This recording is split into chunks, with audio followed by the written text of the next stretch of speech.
Olá, meus amigos do nosso canal Remédio do Milênio. Estamos de volta com a nossa 31ª parte do nosso mistério. O que Deus quer de mim, né? Então eu fiquei ali dentro do carro daquele cliente, né? Um dos melhores clientes do nosso escritório, onde eu trabalhava, né? E ele, antes que eu saísse do carro, ele coloca um cheque no meu colo e diz: olha, eu estava indo no banco descontar esse cheque, mas agora ele é seu, né? Você pode descontar, ele é para você, mas eu vou dizendo logo, é para você ficar uma noite comigo. Hã? Cara, aquela situação me pegou de surpresa, né? Eu não esperava que aquele coroa fosse fazer uma coisa dessa, né? Eu sabia que ele era afim de mim, já tinha me cantado, mas não pra apelar dessa forma, né? Então eu fiquei assim, eu fiquei assim inerte, né? Fiquei assim preocupada com aquela situação, porque já que ele apelou, né? Eu fiquei com medo de fazer alguma coisa, dizer alguma coisa que ele zangasse, né? Porque ele poderia me prejudicar no meu trabalho, né? Por que eu pensei isso, né?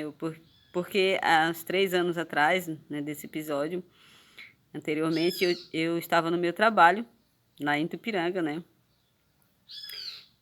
No emprego que o gerente da serraria tinha me arrumado na casa dele, né? Um ponto lá, quase que arrendado, né? Eu trabalhava lá. E chegou o dono de um supermercado, né? Um grande supermercado que tinha em Tupiranga, né? Inclusive hoje não tem mais, ele foi embora de lá. Mas enfim, ele chegou, né? E me fez uma proposta. Ele disse: olha, eu estou indo para Marabá agora, né? E vou te trazer de lá um presente, né? Eu vou passar na loja e comprar um computador para você, né? Mas eu vou te trazer o computador, mas eu vou dizer logo, é para ficar uma noite comigo. Cara, a proposta é parecida aí com o do Coroa, né? Que o do Coroa falou, jogou um cheque no meu colo aí, o fazendeiro, né? E o dono do mercado, né, disse que ia me trazer um presente, né? Ele foi até gentil, né? Ele não quis dizer que estava me comprando, ele queria ser um presente trocando outro presente. Ele ia me dar um presente, queria que eu desse outro presente para ele. Uma noite com ele. Cara, o computador naquela época era coisa de gente rico, né? 20 anos atrás, 22 anos atrás, mais ou menos. O computador era em torno de 1.500, R$ 1.600. Era muito caro, né? Era assim, era novidade. E todo mundo queria ter um computador, então ele imaginava que eu quisesse também ter um computador. E ele me oferece esse presente, né? É bem generoso ele, né? Eu me lembro que o salário mínimo na época era 260, 280, mais ou menos por aí, uns R$ 260. Então o computador ficava em torno de 5, 6 salário mínimo, né? E eu, diante de uma proposta generosa daquela ali, né? Eu confesso que eu não fiquei zangada, né? Por ele fazer essa proposta, né? Mas eu fiquei surpresa, por quê? Porque ele não demonstrava assim, ele nunca tinha dado em cima de mim, eu não sabia nem que ele era afim de mim.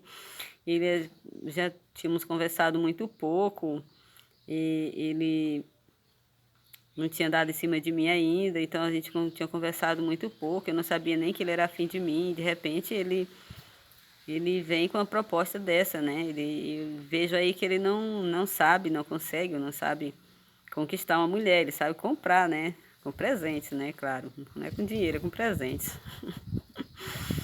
Então eu comecei a sorrir, né? Eu disse que não queria, né? E comecei a sorrir, né? E ele ficou zangado, né? Quando ele viu que eu fiquei sorrindo, ele zangou e disse: mas eu estou falando sério. Eu falei: não, mas o fato de eu estar sorrindo não quer dizer que eu não esteja falando sério. Eu não quero o seu presente, né?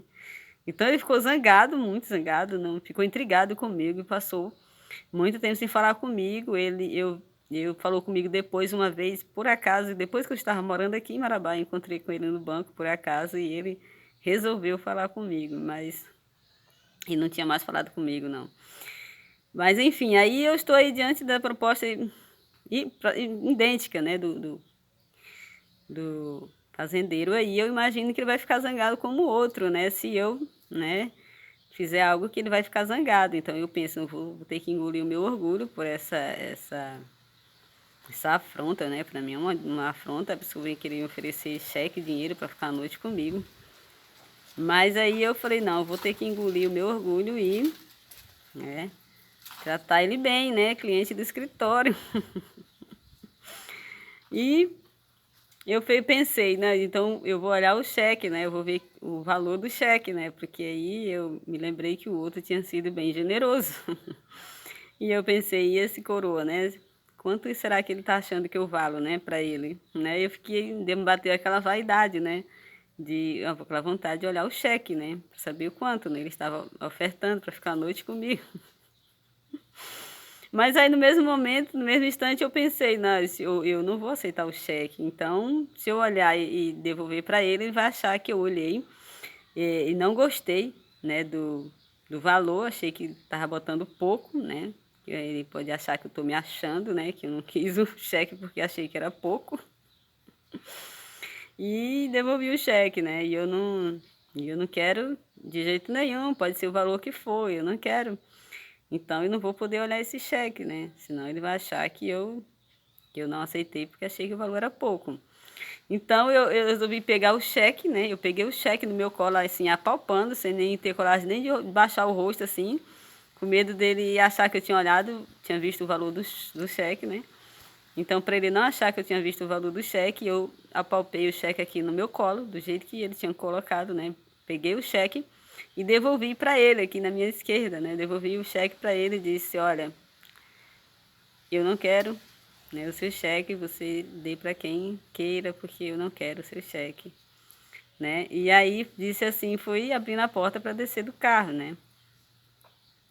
E ele entendeu que eu não estava à venda, né? Mas o coroa é experiente, sagaz né, não desistiu, né? Eu desci do carro nesse dia, então se despedi, eu fui no banco. Mas posteriormente ele continuou aí me cantando, né? Só que agora de forma diferente, né? Ele começou a me oferecer aí uma vida boa, né? Ele queria agora que eu fosse amante dele, né? Se engraçou agora para que eu fosse amante dele.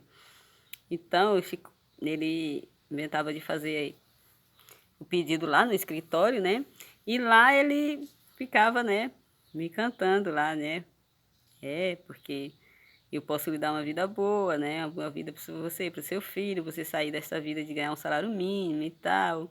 Você pode montar o seu próprio negócio e tal. Meu amigo, era proposta mesmo, tentadora, sabe? E eu fazendo o pedido ali e ouvindo aquilo, né? Cara, antes de vir da roça, pouco antes de vir da roça, né? Eu morava na roça. Eu conheci um cara que ele tinha ido lá fazer um trabalho, né? Ele morava na cidade, mas ele tinha ido lá fazer um trabalho. E a gente conversando, ele disse: olha, eu sou casado, tenho muito ciúme da minha esposa, mas não é desconfiança, né? Eu não tenho desconfiança da minha esposa, eu tenho ciúmes. Ciúmes é diferente de desconfiança, né? Porque eu não gosto de deixar ela sozinha muito tempo, não deixo ela só muito tempo, de jeito nenhum. Porque a mulher, ela, por mais fiel que ela seja, ela aguenta 1000 cantadas de 1000 homens, mas ela não aguenta 1000 cantadas de um homem só, né? E eu fiquei com aquilo na cabeça, né? E quando eu chego aí no Itupiranga, aí, né? Dentro de 2 anos e 6 meses, eu não sei se não alcançou ainda as 1000 cantadas, aí o secretário conseguiu me convencer aí, me derrubar aí, antes das 1000 cantadas, né? Então, assim, eu não queria, mas com muita insistência ele acabou conseguindo. E esse coroa tá aí, né? Insistindo, me oferecendo, né, a vida boa. Eu vivia num perrengue, né, com o meu filho, né, e também com o pai do meu filho, que pintava e bordava, né, o tesoureiro dava as coisas para ele, mas dava o tanto que queria, quando queria, do jeito que queria. Então, assim, era muita humilhação. E a vida bem aperreada, né, com tanta despesa. E esse coroa aí no meu pé sempre oferecendo aí, né, o do bom e do melhor, né? E eu comecei a ouvir aquilo. Cara, eu dou um conselho para vocês, né, para qualquer um que se você não quiser cair num pecado, seja lá qual for o pecado, né, que você ou algo que você não gosta, que você não quer, que você acha que é errado e que não vai fazer bem para você, né? Não fique ali ouvindo ou encarando aquelas coisas, aquele pecado, digamos assim. Ah, eu sou forte, pode dizer o tanto de coisa que quiser que eu não vou aceitar, não. Fuja, eu aconselho você a fugir, fugir mesmo, porque não adianta querer encarar que não tem bom, não. O espírito é preparado, mas a carne é fraca. E a gente começa a se deixar convencer, né, por aquela lábia da pessoa. Ele diz, um dia ele diz uma coisa, outro dia ele diz outra, e ele vai te sondando, vai te conhecendo e vai te cercando, quando chega um momento que você não fica sem saída, né? Bom, e esse coroa aí, quando foi um dia, eu não, né, eu me lembro de começar a pensar na proposta dele, né? De ser amante dele, né? E ter uma vida boa aí, dar uma vida melhor pro meu filho. E eu não tenho, não sei como, não sei porquê, não sei como eu disse sim para ele. Eu não sei como, gente, eu disse sim para esse coroa aí. E quando eu penso que não, eu estou no motel com ele. Cara, eu não sei, parece que eu fui assim, seduzida, hipnotizada, não sei, eu não entendi aquilo.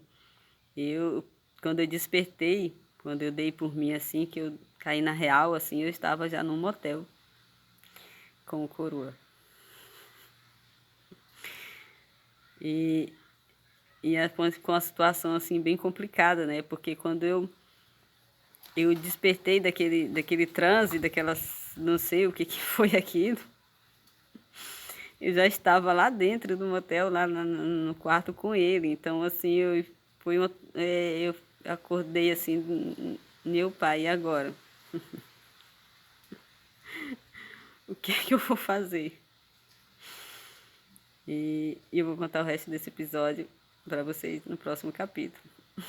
E até amanhã, se Deus quiser.